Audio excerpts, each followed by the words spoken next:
estaba hablando recién con Vanina Biasi, que es una diputada nacional de izquierda, ¿no? Y estábamos hablando desde la visión de ella, sí, que por supuesto tiene una ideología muy clara, y esta realidad que vivimos hoy los argentinos, que indudablemente tiene mucho que ver con un montón de cosas que fueron sucediendo, porque lo de Milei es la resultante del fracaso, ponele, no sé si la palabra es fracaso, de nosotros, digo, la mía, la tuya, o las de los que indudablemente creemos que la cosa va por otro lado, ¿sí? Es una combinación. Es una combinación. Sí, no, las líneas no son directas, pues yo le podría decir a la diputada de izquierda que en el siglo XX, esa experiencia extraordinaria que fue la del socialismo, estalló en 1000 pedazos en el año 89, primero el muro de Berlín, después en el 91 desapareció la Unión Soviética, y eso no invalida primero la idea del socialismo. En todo caso habrá que repensarla profundamente, revisarla, ser capaces de dar cuenta qué sucedió para que se derrumbara un proyecto que le decía al conjunto de la sociedad que iba a mejorar exponencialmente sus vidas. Algo por el estilo sucede también con los movimientos nacional populares, con los proyectos democráticos de inclusión, que se encuentran con un estadio del capitalismo extremadamente complejo, que no es fácil de discernir, porque tiene como una de sus cualidades novedosas la virtualización de la vida, el dominio de las tecnologías digitales, nuevas formas de producción de la subjetividad, y por lo tanto todo eso hay que darle algún tipo de análisis un poquito más profundo, que si falló o fracasó el proyecto del Frente de Todos, o si tal gobierno o tal otra cosa, porque eso puede explicar en parte la Argentina. Claro. Pero ¿cómo explicamos a Trump en Estados Unidos, a Bolsonaro en Brasil, a Meloni en Italia, a los neonazis que amenazan con ser la segunda fuerza si hay elecciones en Alemania mañana, a la Hungría de Orbán, y así podríamos seguir? Algo está sucediendo. ¿Qué crees vos que está sucediendo, Ricardo? Están sucediendo muchas cosas. Primero, 40 años de neoliberalismo al palo que transformaron estructuralmente la vida tanto de la sociedad en su conjunto como de los individuos en particular. Cuando Margaret Thatcher pronunció aquella famosa frase, la sociedad no existe, existe el individuo, sí, y le dio forma a todo un concepto de organización de la vida que está ligada al narcisismo, al egoísmo, a la autorreferencialidad y a fragmentar toda forma de encuentro compartido, lo público, el Estado, la idea misma de la solidaridad fue sistemáticamente derruida por el proyecto neoliberal, que no fue solo un proyecto económico, fue y sigue siendo un proyecto de transformación estructural de la vida y una profunda revancha de las clases dirigentes económicas a nivel global respecto a lo que había sido los famosos estados sociales, el estado de bienestar, ese estado que llegó al 50-50, que participaba activamente de la vida productiva y económica y que decía que había esferas de la vida que no eran reducibles al mercado, la educación, la salud, por ejemplo, el acceso a la vivienda. Bueno, todo eso que hasta la década del 70 tenía mucho impacto, sobre todo en Europa, pero que en el caso argentino, quien más lo había desarrollado había sido el primer peronismo. Claro. El neoliberalismo lo fue triturando. Pero ahora estamos en una crisis del neoliberalismo clásico. ¿En qué sentido? El neoliberalismo clásico no tuvo inconvenientes en absorber la democracia e incluso mostrarse como un neoliberalismo, entre comillas, democrático y progresista, ampliando derechos civiles.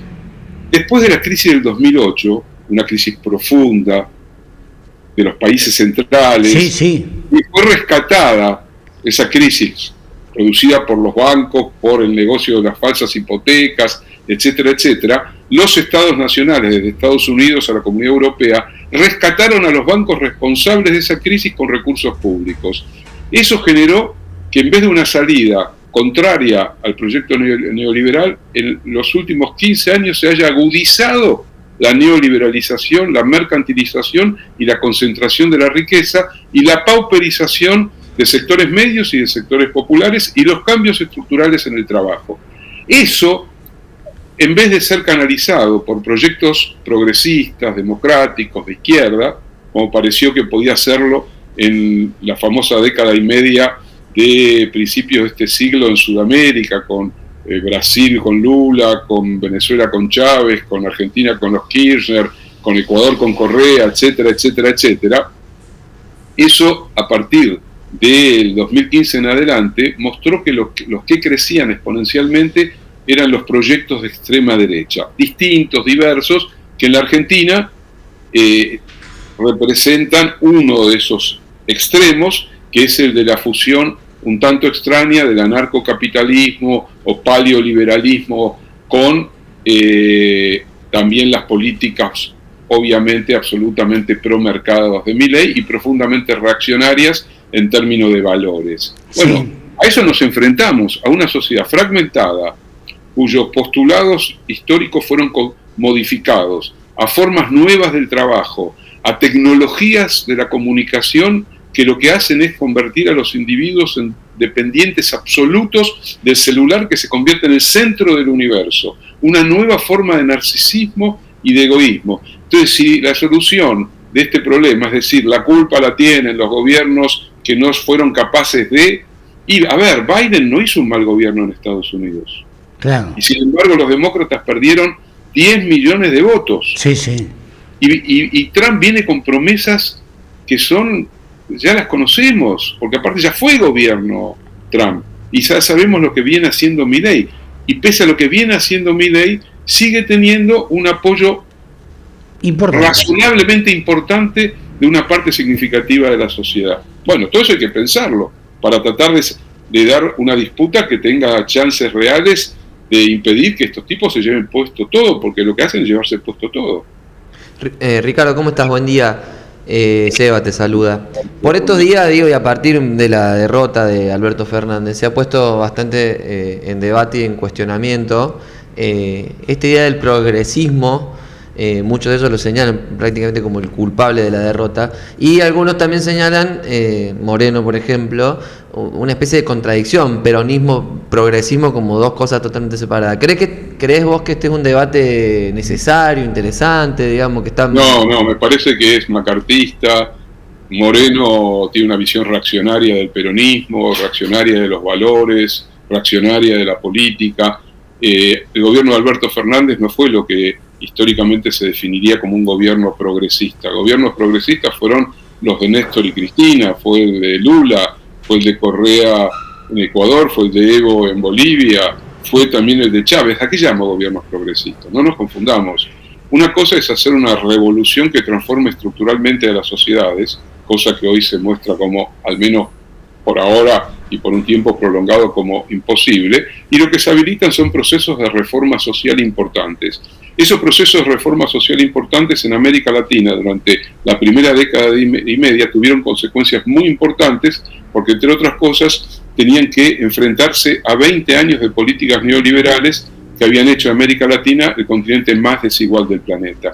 Imaginar que se puede volver al esquema del peronismo del 45, claro, con pleno empleo, con producción fordista, con sindicatos poderosísimos, con lo público dominando la mentalidad del conjunto de la sociedad, me parece que es una quimera absurda. Lo que hay que tratar de entender es cómo hoy formulamos políticas de inclusión social, políticas de igualdad, políticas de distribución del ingreso, que a su vez se haga cargo también de lo que hay que transformar en términos de las estructuras económicas, pero no regresando a una especie de nostalgia de algo que sucedió cuando la sociedad era completamente distinta. Cualquiera que salga a la calle y mire lo que está sucediendo en la sociedad, sabe que han cambiado muchas cosas. Entonces, eso no significa que no reivindiquemos la justicia social, la soberanía política, la soberanía económica, que no reivindiquemos la distribución del ingreso. O sea, yo lo que siento... el rol del Estado. Ricardo, eso por supuesto. Ricardo, lo que yo siento, comparto absolutamente todo. ¿Sí? Lo que yo siento es que no estamos en un debate por ahí. No, tenemos problemas serios, porque me parece que pareciera ser que el problema central es la disputa por quién ejerce el poder en el interior del movimiento, cuando lo esencial debería ser tener muy claro, como pocas veces se tuvo, quién es hoy, y lo voy a poner en los términos que hay que ponerlo, el enemigo. ¿Por qué digo enemigo y no adversario? Porque el adversario es aquel que no te quiere aniquilar, que no te quiere destruir, que no te descalifica persistentemente y que no opera bajo una lógica autoritaria. Y el mileísmo es autoritario, descalifica al otro, es cruel, es violento, reúne todas las condiciones de un proto-fascismo en términos de la eliminación y la aniquilación del otro. Entonces, hoy está clarísimo que hay un proyecto de destrucción de la vida social compartida argentina por parte de quienes ejercen el poder ejecutivo del país y quienes acompañan también en muchos aspectos desde el poder judicial y quienes acompañan también desde el poder económico, por supuesto. Entonces es obvio que lo principal es definir que la unidad tiene que darse alrededor, por supuesto, de una estructura programática, de una serie de puntos de acuerdo, pero si estaba esto de que cada uno fuera, tuviera el bastón del mariscal, sí. ¿Por qué volver a recurrir a la idea de que hay un absoluto que es portador de la definición última de lo que hay que hacer o hay que dejar de hacer, o que puede calificar si una candidatura tiene lugar o no tiene lugar? Si no, estaríamos contradiciendo parte de lo que veníamos diciendo hasta hace un tiempo. A ver, yo creo que hablar de candidaturas para el 2017 me parece un apresuramiento, pero también me parece ilógico condicionar y tachar a quien hoy probablemente sea la figura pública más importante del peronismo y sus aliados, que es el gobernador de la provincia de Buenos Aires, que es el gobernador de la provincia más significativa en términos cuantitativos y económicos del país, que es el bastión de las ideologías populares y particularmente del peronismo, que ganó una primera elección con el 53% de los votos, que renovó con el más del 45% de los votos en condiciones dificilísimas y que tiene un reconocimiento público por honestidad, por coraje político y por capacidad de gestión. Entonces, ¿qué estamos discutiendo? Después se verá si Axel es candidato o no es candidato. A mí me parece... Pero ahora tratar de serrucharle el piso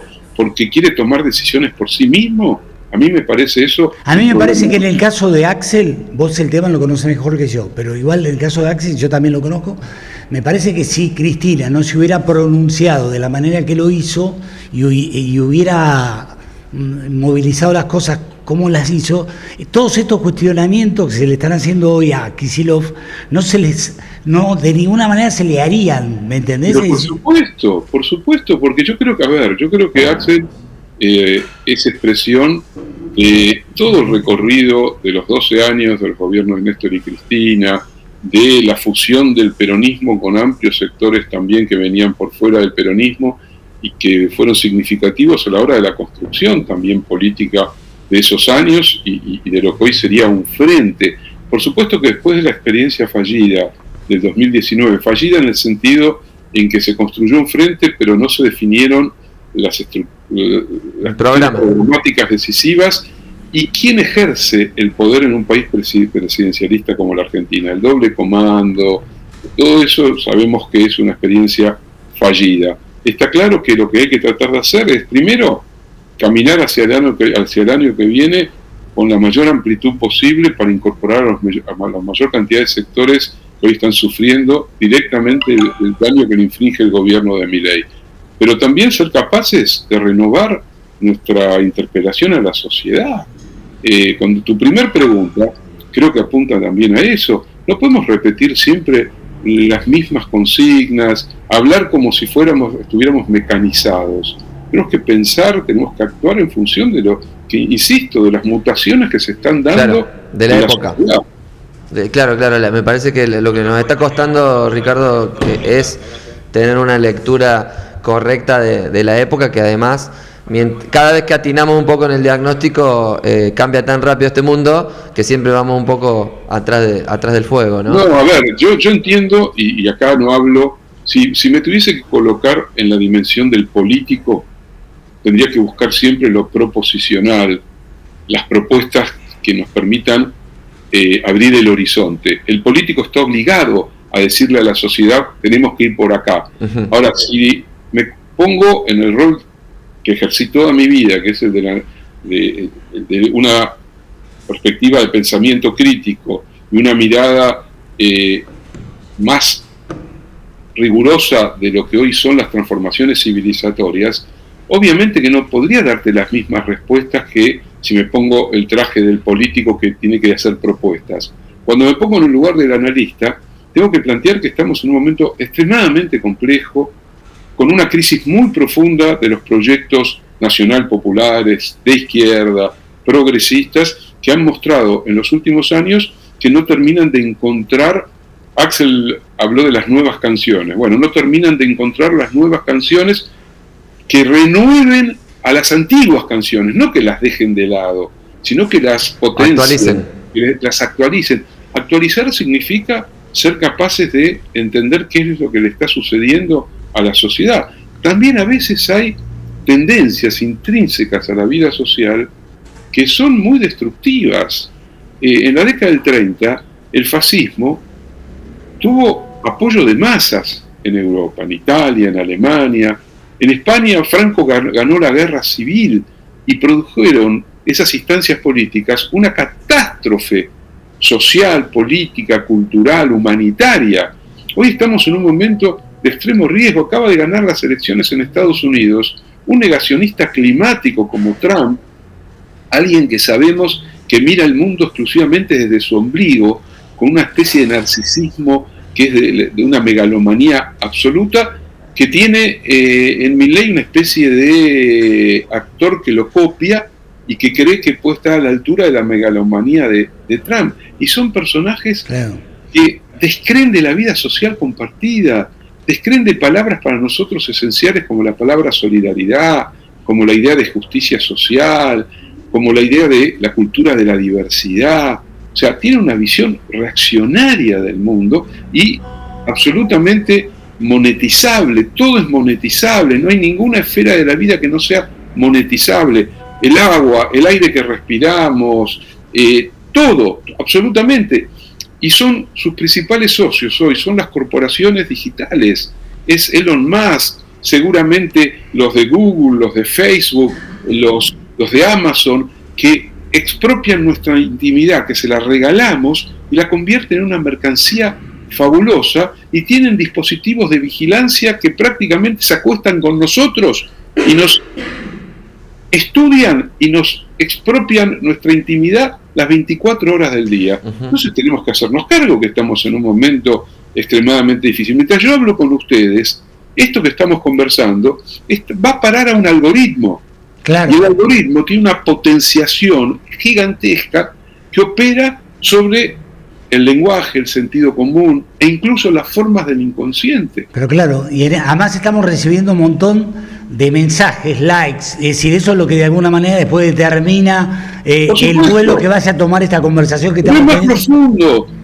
La pantalla, cuando vos te haces una selfie o cuando hablas por el celular, ya te están capturando tu iris, tu gestualidad. Vos sabés que la gestualidad tiene rasgos inconscientes. El gesto se anticipa a la razón. Mirá, Seba es un experto en esto, es decir, así que él interpreta mucho mejor que nadie todo esto que vos estás diciendo. Pero pará, déjame porque si no leo algunos, la gente se me va a enojar. Adelante. Foster. Kicillof no es víctima de nada, que se haga cargo de sus decisiones políticas. Mucho tiempo le dedica a vos te dice Ricardo, a criticar a Cristina. Hable más de Milei. En medio de la condena no critico a Cristina, a ver, yo creo que está clarísimo que Cristina ha sido demonizada por el poder político, económico y mediático de la Argentina, que su condena es un fraude absoluto, que fue víctima de un atentado que le hubiera podido costar la vida. Financiados por los que están hoy en el poder, ¿sí? Digámoslo, no olvidemos esa parte. Absolutamente. Y estoy hablando de otra cosa, estoy hablando de lo que es la necesidad de construir con generosidad y sin ningún tipo de mezquindad un proyecto político, un frente lo suficientemente amplio para que podamos desbancar a un gobierno que nos está demoliendo, destruyendo la vida de todos nosotros. Entonces, si Axel se equivoca, hay que criticar. Si Cristina se equivoca, hay que criticar. Ahora, lo que hay que buscar es que se unan, que tengan en común una mirada que debe ser una mirada compartida. No es posible, y por supuesto que Axel se defiende a sí mismo, por supuesto, pero me corresponde decir lo que pienso. No, además sabes que tenemos que tener la capacidad, primero, hacernos cargo de esta realidad porque la construimos nosotros. Segundo, es decir, tenemos que ser capaces de construir. Es decir, tenemos que ser capaces de empezar una etapa que sea de construcción. Así es. Que permita que aparezcan otro tipo de alternativas. Que me quedan 5 minutos. Porque tengo es que los 5 minutos ya lo vamos a votar ahora. Yo te agradezco siempre, Ricardo. Nos ayudás a pensar, la gente valora mucho estas charlas que tenemos porque me parece... Animémonos a decir cosas. Porque, claro. Si no, ¿cuál es decir, no, todo fabuloso, Cristina es infalible, Axel es una maravilla? No, seamos capaces también, no de hacer una crítica destructiva, sino de construir precisamente desde una mirada que sea sensible, que sea abierta, un proyecto político que sea capaz de renovarse. Por eso digo, los que pensamos más o menos parecido tenemos que tener la capacidad y la flexibilidad y también la generosidad de aceptar al que tiene diferencia con nosotros. Digo, no estemos descalificando permanentemente. Te mando un abrazo, Ricardo, te agradezco siempre la charla. Yo quiero que charlemos más seguido con Ricardo porque nos ilumina muchísimo y a mí me quedaron 2 millones de cosas para conversar con él, así que... Ustedes saben, cuando puedo, siempre cuentan conmigo. Siempre. Además, Ricardo me va notificando. Mirá, me dice, vos quedate tranquilo que cuando yo puedo, hablamos. ¿Sí? Unos días vuelvo. Me encanta hablar con ustedes. Ricardo. Me encanta hablar con los amigos y amigas de Merlo, así que adelante. Elegiste un feo lugar para buscar amigos, ¿no? Merlo que es fantástico. Precioso lugar. Que es todo pro. ¿Sí? Pero bueno, nada, la semana que viene o en algún momento me gustaría volver a hablar. Dentro de unos días justo estoy preparando una charla. Le dedicamos un poco a hablar del algoritmo. Y eso, bueno, la charla que estoy preparando se llama Todo algoritmo es político, un poco haciendo referencia a la letra de Los Redondos, de todo preso es político. Y bueno, y tiene que ver con esto y me parece genial que lo podamos conversar acá al aire. Te pido disculpas, pero el SEDA es autorreferencial permanente, entonces me entendés, tiene ese tipo de cosas. Bueno, pero lo comparto con Ricardo porque me doy este gusto de compartirlo con Ricardo, me parece... fue un me parece un lindo... Abrazo, Ricardo, gracias. Abrazo grande. Chau.